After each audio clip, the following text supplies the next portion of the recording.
Well, we're here at the Australian Automotive Aftermarket Expo, and one of the features of the expo this year is a series of master workshops from an absolute craftsman, an old-fashioned craftsman who is just, well, he's in demand all over the world, but he's particularly in demand for the Fox collection here in Melbourne, an amazing collection of classic cars. And Brian Tanti, tell us what you're doing here this weekend. Oh, thanks, Brett. Thanks for the intro. We're here this weekend really to put some skills on showcase and to interact with the public, show them a little bit about what we're doing with the collection, what we're doing with the cars that are here, and putting some skills on display. And it's interesting to note that people that come into the museum for the first time are really interested in seeing the finished cars, but they're extremely interested in seeing what goes on behind the scenes. It's almost like people are witnessing the exotically unfamiliar. We see, as we look around this particular expo, we see a lot of new technology. But I mean, you're very much a hands-on person. You're a crafts person, and looking at the material, the machine that's behind you, it doesn't look like it's just come off the production line in Japan. Tell us what you're doing here today, and take us through what this piece of equipment is. Yeah, well, what this does is, this has been around before the car was around, so it predates motor cars. It looks like it. And from the jewellery industry, essentially what it does is that it puts three-dimensional curve into a panel. So we start off with a two-dimensional piece of flat aluminium or steel, and over a period of time, just slowly embossing curve into the panel. So the grain of the metal runs a bit like that, right? And what we're doing is stretching the grain and opening up the surface of the actual part. So it's a skill that requires a lot of time, a lot of effort to actually learn how to use it. But once you know it, there's really nothing you can't make, whether it's for a T-model Ford or an Enzo Ferrari. But and it's in stark contrast to some of the other stuff you're seeing around here. But the point of interest is that people love seeing skills on display, so we're happy to put on a display. So what is this particular body panel going to be used on? This is for a very secret project. We're building an electric bike, and there's a team of 4 of us on this project. And the design's really quite fantastic, and I can't show you officially any photos, but after we go off camera, I'm happy to show you some photos. I'll describe it later. I'll describe in incredible detail. Don't worry, I'll sort it out. It's kind of a handmade, bespoke bike, and there's 4 of us that are making it, and this is essentially the seat. I have a finished product here. If you just bear with me. Yep. Here's the part that's been pre-made and essentially then wired in an old-fashioned way to give that rigidity, and the wire wraps around the skin. So that's one half of it, and then the 2 halves join together. So the other half is here, and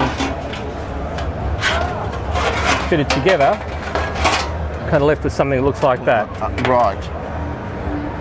So it's the battery cover and the saddle for the actual bike. So it's kind of a signature feature of the overall design. So that's what we're making. How long does it take you? I mean, when you take something like from the basic, you cut out the basic shape and then you start the process of doing the shaping. How long does that whole process take? Well, there's going from a flat piece of metal to the form and then hand welded together. You're looking at a day in each panel, basically. And but the overall design process for this bike has taken us about a year. So I take it this bike is not going to be something you'll go and get, you're going to get one at Kmart. No. This is a very special, big bespoke. Yeah. I mean, just in the CNC milling of the bike alone, there's about $5,000. It's extremely high end. But we're 4 mates that have got together, and we don't like watching TV, so we're happy to, play with the design. I guess if we played musical instruments, we'd probably be in a band together. But we hang out and in my workshop and we make stuff. Okay, well, let's take us through some of that. Sure. We've seen you working on this before. Let's just take it through and just let us know exactly sort of what you do. I suppose it's a lot by feel, is it? Yeah, it is. What happened was, earlier today, that panel looked like this. Right.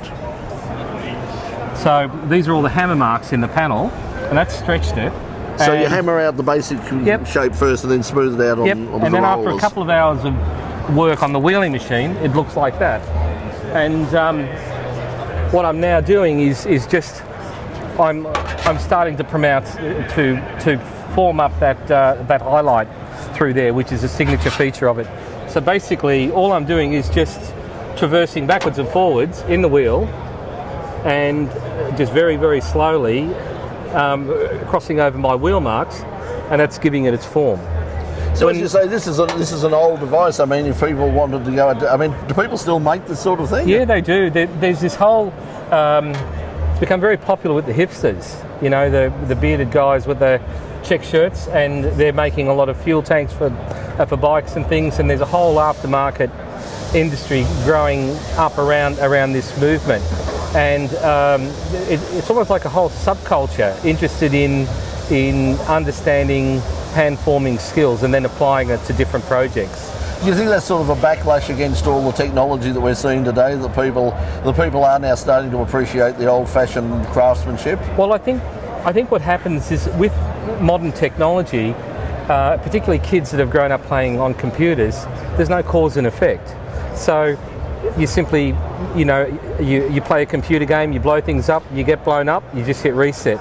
There's no consequences. So kids have grown up being a bit bored with what they're doing, whereas with this, there's a learning process. You're introduced into an ethic of caring about what you're doing through an example of a mentor who embodies a spirit of craftsmanship. So there's a lot of a great sense of agency, and I think that's a very natural thing for a person to have about their work.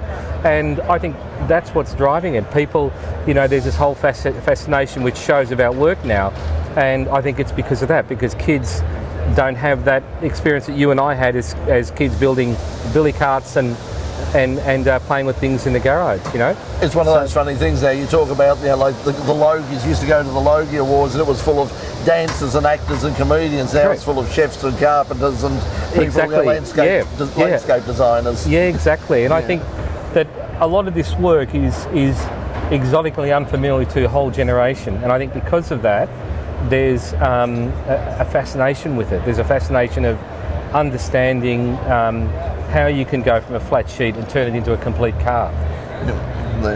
Now tell us about your work at the Fox Museum. Tell about the collection there. It's very impressive, isn't it? Oh yeah, the collection, we have about 106 cars in the collection. We're in a docklands on the other side of the river from here. We've been there almost 23 years now, but I've been with the collection for about 27 years. And we have when I first started with Lindsay back in the day, I think the collection was valued about $9 million. Now that's tied up in almost one car, so it's worth quite a bit of money. And there's a whole range of different cars there, but Lindsay has simply collected cars that he likes. He hasn't gone out to put any definitive list of every single car that was ever made. He's simply collected cars that he wanted.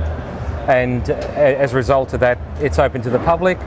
And we open Tuesdays and Wednesdays and Saturdays, and the public can go in. They can also interact with the workshop. So our workshop is located in the Automotive Centre of Excellence in the Tate building across the road, but the workshop's open to view all the time. Brian, apart from your work with the Fox Museum, you've got another project which is Brian Tanti Workshop Online. Yes, tell us about that. Yeah, well, I was part of a TV program called Car Chronicles, which went to air on Foxtel last year between June through to August. It was very successful. Some of the shows rated 25% above everything else for its time slot on Turbo.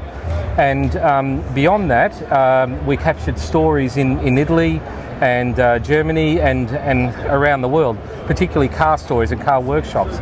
So Kerry and I, my partner, decided to set up an online platform and go directly to the democratised means of the internet and post content. And last year we visited 3 countries. We were in North America, Berlin, and of course Goodwood in the UK. And we came back with a whole range of great car stories, which we're hoping to put to air during the course of the year. So if you want to follow it, you can go to briantantisworkshop.com, and also you can follow our social media platforms on Twitter, Facebook, and Instagram. So sort of, classic old-fashioned craftsman. Old schools, but everything else in between. Yeah, exactly. Okay, well, make sure you check that out, because it'll no doubt be fascinating. Brian, thanks for giving up your time, and Charles, we'll let you get back to work on this. And thanks for joining us in Pit Lane. Cheers.